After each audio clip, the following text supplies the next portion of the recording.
চলুন আজকে আমাদের মা আর মেয়ের দুটো নতুন অভিজ্ঞতা আপনাদের সাথে শেয়ার করি।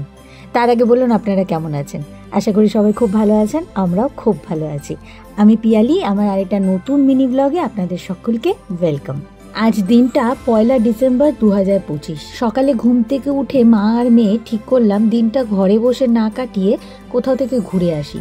কোথায় ঘুরতে যাব? আচ্ছা, সেটা নয়, একটু পরেই বললাম।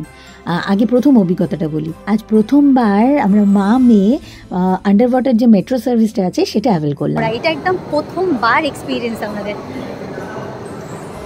তো কেমন লাগলো মেট্রোতে করে হাওড়া আসতে? জেনারেলি ক্যাবেই আসা হয় কোনো ট্রেন ধরার জন্য হাওড়া স্টেশন।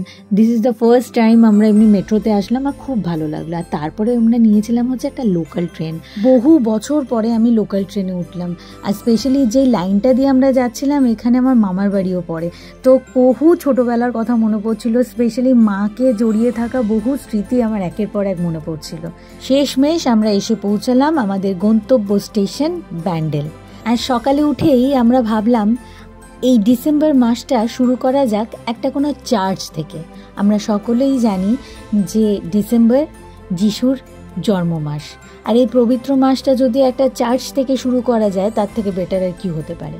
আর আমার আর তোয়ার কারোরই দেখা ছিল না হচ্ছে ব্যান্ডেল চার্চ, যেটা ভারতের বৃহত্তম একটি চার্চ। তাই সেই অভিজ্ঞতা, আমাদের দ্বিতীয় অভিজ্ঞতা অর্জন করতে আমরা দুজন মিলে চলে এলাম ব্যান্ডেল চার্চ। বহু ঐতিহাসিক তাৎপর্যপূর্ণ এবং ইতিহাসের একটি জলজান্ত উদাহরণ হলো এই চার্চ। 1599 সালে নির্মিত এই চার্চটির আরেকটি নাম হলো বেসিলিকা দ্য হোলি রোজারি।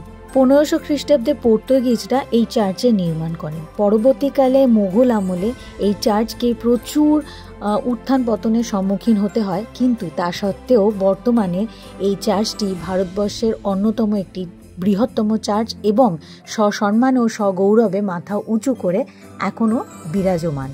বহুবার বহু জায়গায় এই চার্চ সম্পর্কে শুনেছি, বহু কিছু পড়েওছি, কিন্তু আজ অবধি স্বচক্ষে এসে দেখার সৌভাগ্য আমার হয়নি। তাই এই সুযোগ আমি আর তোয়া একদম হাতছাড়া করতে রাজি ছিলাম না। চার্চের একদম ওপর থেকে প্রায় অর্ধেক হুগলি শহরটা দেখা যাচ্ছিল। আমরা মোমবাতিও নিয়ে গিয়েছিলাম। তোয়া মোমবাতি জ্বালিয়ে মন ভরে প্রার্থনা করলো।